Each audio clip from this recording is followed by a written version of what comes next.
Well, let's go back to Canberra now. It's a big day because the Chinese Premier is there on day 3 of his Australian tour. Joining us live now is Cheng Lei, our colleague here at Sky News. Lei, good to see you. Thanks for your time. So what is the program today? It's a pretty full one.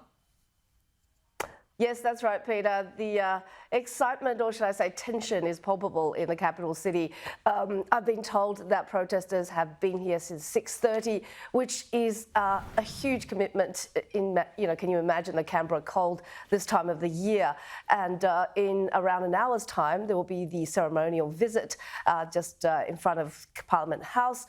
In about 2 hours' time, there will be the leaders' meeting between Prime Minister Albanese and Premier Li Qiang. And after that, starting at 11:25, and that, of course, is the event that I definitely must attend, is the joint presser by Premier Li Qiang and also Prime Minister Albanese. It's a very poignant moment for me, as you can imagine, and I'm glad there is now one less thing for our Prime Minister to mention in terms of asking China. But of course, Dr. Yang Hengjun's case and his treatment, and of course advocating for his possible release and possible medical parole should be on top of the list of demands brought by our Prime Minister, and that's according to Dr. Yang's family and friends, and they will be here as well in the capital city, as well as Uyghurs, Tibetans, Mongolians, Falun Gong practitioners, and so on. So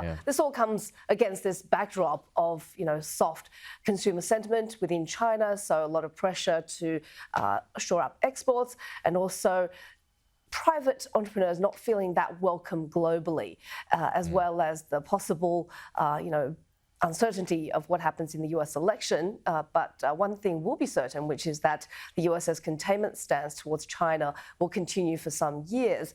Another certainty is that Xi's control, while growing and eliciting more grumbling within China, isn't going away anytime soon. And of course, the possible hardening stance by New Zealand as well makes all this, this trip very worth watching.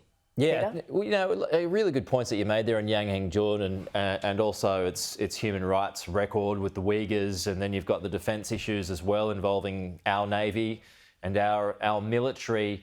So the Premier would no doubt be expecting questions on all of those topics, but would you expect any kind of meaningful change when it comes to the Chinese regime on any of those issues?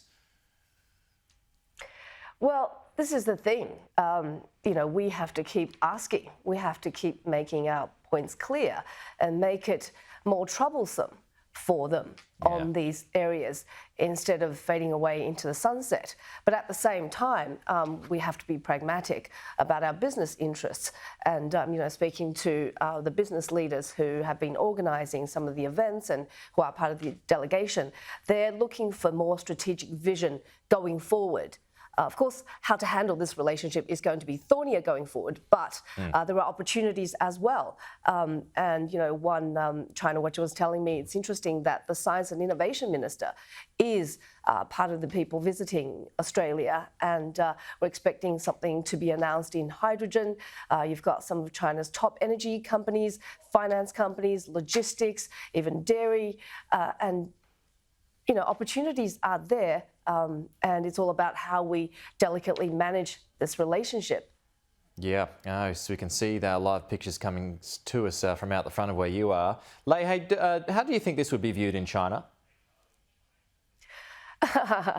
Yeah, well, having been forced to watch state propaganda TV news for the past 3 years, I know that all of the protesters' vision will be edited out.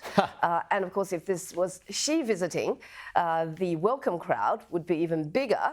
Not specifically paid for, but of course, a lot of the local community groups would rely on support throughout the year from the consulate or the embassy. So it will be implicit buying support. Okay, that's our colleague here at Sky, Cheng Lei. Appreciate it. We'll talk to you soon, Lei.